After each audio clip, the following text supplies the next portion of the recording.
लखनऊ में 13 फरवरी को बीबीएयू का दीक्षांत समारोह, राष्ट्रपति मुर्मू होंगी शामिल।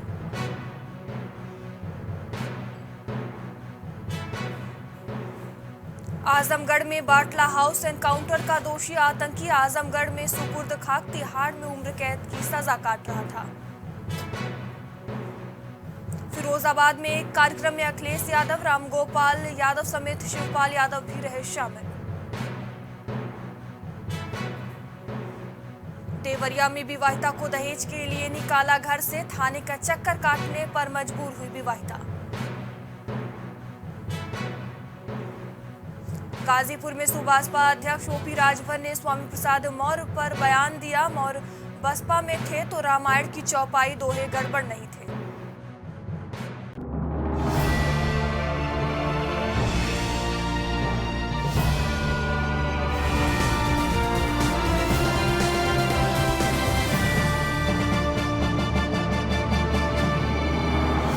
नमस्कार, मैं हूं मयूरी श्रीवास्तव। आप देख रहे हैं प्राइम टीवी। वक्त हो गया है उत्तर प्रदेश की बड़ी खबरों का।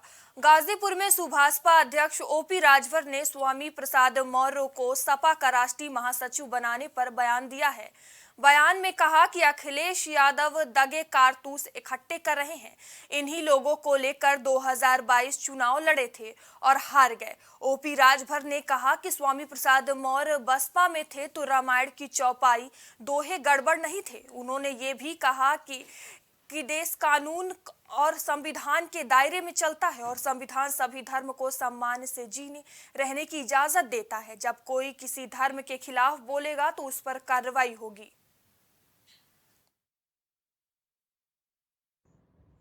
लोगों को लेकर के 2022 का भी चुनाव लड़े हैं और सरकार नहीं बनी और खुद वो चुनाव हार गए।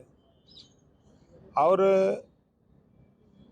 बसपा की सरकार जाते हुए देखकर इनकी टीम जो घोषित हुई है उसमें जो बड़े चेहरे दिखा रहे हैं, तो ये सत्ता के लोलुप्त लोग पाला बदले खट से। पहले तो बहुजन समाज पार्टी में थे, तब दिखाई नहीं दिया कि रामायण की चौपाई दोहा ग्रंथ गड़बड़ है। फिर उसके बाद रामम शरणम गच्छामि।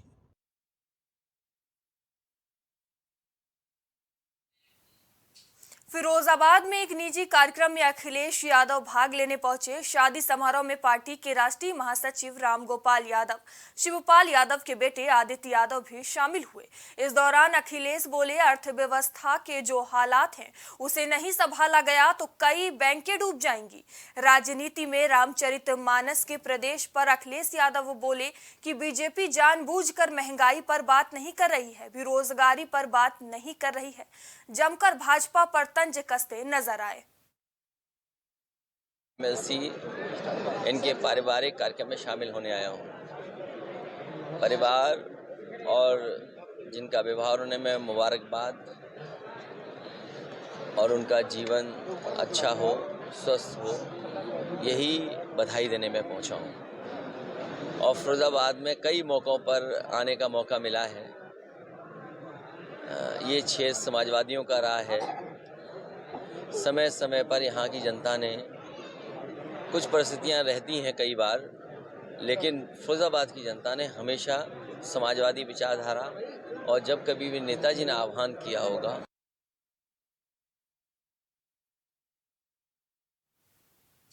देवरिया में एक युवती ने अपने ससुराल वालों पर आरोप लगाते हुए बताया कि मेरे पति, सास, ससुर, घर के अन्य लोगों ने दहेज देने से मना करने पर घर से बाहर निकाल दिया। आपको बता दें कि विवाहिता की शादी को 1 साल हुआ था, साथ ही साथ न्याय के लिए थाने का चक्कर काटने पर मजबूर हो रही है, लेकिन पुलिस प्रशासन के कान में जू तक नहीं रेंग रहा है। युवती का आरोप है कि मेरे ससुराल वाले बार बार दहेज का डिमांड करते हैं।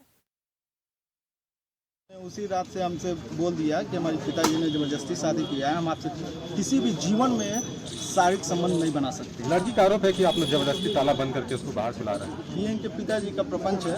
इनके पिताजी तमाम सोर्स लगा रहे हैं किसी तरीके से। अब पता नहीं उस लड़की का क्या मामला है पहले से, कि वो पहले दिन से ही संबंध बनाने हमको एकदम चैलेंज किया। पिताजी को भी चैलेंज करके आई है कि आप जबरदस्ती शादी कर दी है, फिर भी आप किसी कीमत हमसे उससे पत्नी बनवाने। उस लड़की का एक आरोप है कि आपने उसकी भाभी को रखा है, ऐसे ही आप है क्या? पत्रकार हैं क्या भाई साहब? हाँ जी, पत्रकार हूँ। तो आइए सामने, बोलिए क्या कर रहे हैं? उस लड़की का एक आरोप है कि आपकी भाभी से आपका संबंध है, इसलिए उसके पास आप नहीं आते। नहीं स्कॉर्पियो मांग रहे हैं लोग, एसी मांग रहे हैं लोग, टीवी मांग रहे हैं लोग, को घर में से निकाल के यहाँ पे बाहर कर दिया लोग, कह रहे हैं तुम चली जाओ, नहीं तो तुमको जला देंगे, घर दे देंगे, हमारी जान को खतरा है। कौन लोग हैं? कपिल भैया, दीपा भाभी, संतोष भैया, मधु भाभी, हमारी सास। कहाँ के रहने और वाले हमारे हैं? लोग यहीं ऊपर रहते हैं लोग। आपको अंदर नहीं जाने नहीं, अंदर नहीं जाने देंगे लोग, ऊपर यहीं पर भी ताला रखा है, ऊपर भी ताला रखा है। आप क्या चाहती हैं? हम यहाँ पे रहना चाहते हैं, इनके साथ रहना चाहते हैं। कब से नहीं आपको जाने दे रहे हैं लोग? हाँ, कितना दिन हुआ? मेरी शादी 1 साल हो गई, ये कभी विदाई नहीं करा है लोग, तब से ही ये हैं लोग। इसके पहले आप कहाँ रहते थे? हम इसके पहले अपने मायके रहते थे, यहाँ पे भी रहते थे। 20 दिन के बाद ये लोग विदाई नहीं करवाए हैं लोग। क्या नाम है, कहाँ के रहने वाले? अमरोहा में स्नातक एमएलसी चुनाव संपन्न हो चुका है। स्नातक एमएलसी चुनाव को लेकर बरेली मुरादाबाद खंड से शिक्षक विधायक हरि सिंह ढिल्लो को भारतीय जनता पार्टी के शीर्ष नेतृत्व के द्वारा संयोजक बनाया गया। इनके नेतृत्व में यह चुनाव शांतिपूर्वक संपन्न हुआ, जिसके बाद प्राइम टीवी संवाददाता विनीत अग्रवाल ने उनसे खास बातचीत की। नमस्कार। स्नातक एमएलसी चुनाव को लेकर के मतदान संपन्न हो चुका है। मतदान संपन्न होने के बाद मेरे साथ शिक्षक विधायक बरेली मुरादाबाद खंड भाजपा के वरिष्ठ नेता डॉक्टर हरि सिंह ढिल्लो हैं। आज उनसे बात करेंगे, क्योंकि सबसे बड़ी बात यह है कि आपको भाजपा की ओर से एक बड़ी जिम्मेदारी दी गई थी। आपको बरेली मुरादाबाद खंड का जो है जो स्नातक एमएलसी चुनाव हुआ है, इसका संयोजक भी बनाया गया था। इस नाते भी इनके ऊपर बड़ी जिम्मेदारी है। इस बात करेंगे कि जो अब मतदान हुआ है उसको लेकर के क्या कहना चाहते हैं आप? देखिए, ख़राब मौसम के बाद मतदाता घर से निकला है और उसका सीधा कारण है कि वो भारतीय जनता पार्टी और डॉक्टर जयपाल सिंह जी को अपना वोट डालना चाहता था। और मैं समझता हूँ कि लगभग 53% वोट का पोल परसेंटेज एवरेज जनपद में आया है। सब में लगभग 1 लाख वोट डला है और ये मैं समझता हूँ कि 90% वोट इसके अंदर आदरणीय डॉक्टर जयपाल सिंह जी को और भारतीय जनता पार्टी को डलने का काम हुआ है। और निश्चित रूप से मैं पूरे विश्वास के साथ कह सकता हूँ कि ये चुनाव बरेली मुरादाबाद स्नातक खंड का चुनाव इतिहास रचने जा रहा है और इसमें जो वोट पड़ा हुआ वोट है उसका करीब 90% वोट भारतीय जनता पार्टी के प्रत्याशी को गया है। तो इस वजह से ये चुनाव ऐतिहासिक है, इसकी जीत भी ऐतिहासिक है। तो जिस तरीके से जो है बरसात के ख़राब मौसम में भी मतदाता बाहर निकले हैं, उन्होंने वोट डाला है, उसे क्या कहेंगे आप? देखिए, इतने ख़राब मौसम में मतदाता बाहर निकला। मैं बरेली मुरादाबाद स्नातक खंड के बहुत ही सम्मानित मतदाताओं को, स्नातक मतदाताओं को, उनका बहुत बहुत आभार धन्यवाद व्यक्त करता हूं आपके माध्यम से कि उन्होंने आशीर्वाद देने का काम हमको, हमारी पार्टी को, हमारे प्रत्याशी को देने का किया है। उसके लिए बहुत बहुत आभार धन्यवाद। कितने वोटों से मान के चल रहे हैं आप जीत का अंतर? मैं कहना चाहता हूँ इसमें कि भाई करीब अप्रॉक्सीमेटली जो वोट पड़ा है वो 1 लाख के आसपास होगा, उससे समथिंग होगा, लेकिन वो 90% वोट, जितना वोट पड़ा है उसका 90% वोट भारतीय जनता पार्टी के प्रत्याशी को गया है, डॉक्टर जयपाल सिंह जी को गया है। आप खुद ही आकलन कर लीजिए कि भाई कितने होगी, कितने से बड़ी जीत होगी, तो वो परिकल्पना से कम परे होगी। तो आपसे डॉक्टर हरि सिंह ढिल्लो जो बता रहे हैं कि जो एमएलसी स्नातक एमएलसी का चुनाव हुआ है उसमें जो वोट पड़ा है वो उत्तर प्रदेश के अंदर इतिहास रचेगा। Vineet Agarwal, prime TV, Amroha.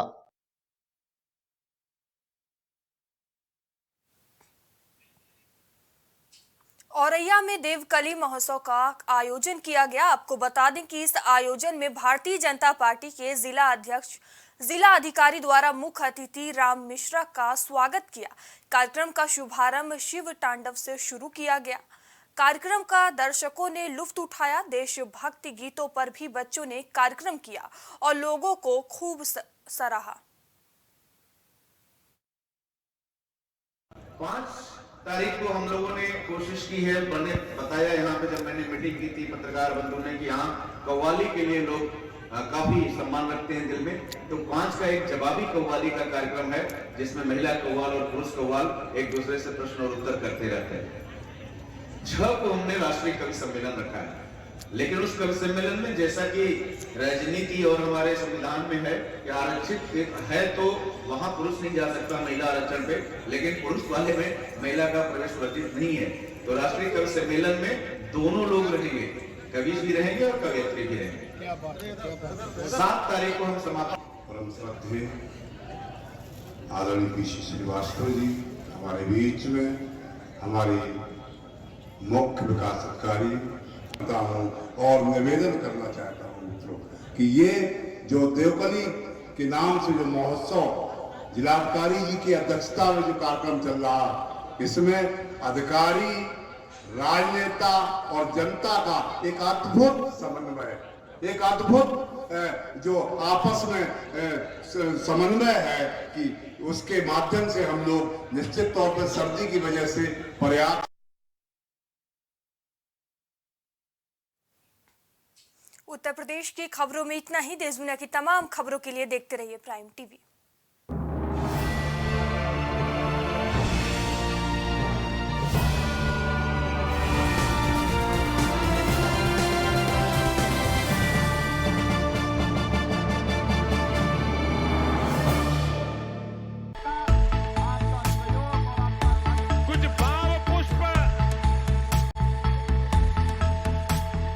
आप देख रहे हैं प्राइम टीवी, सच साहस सरोकार।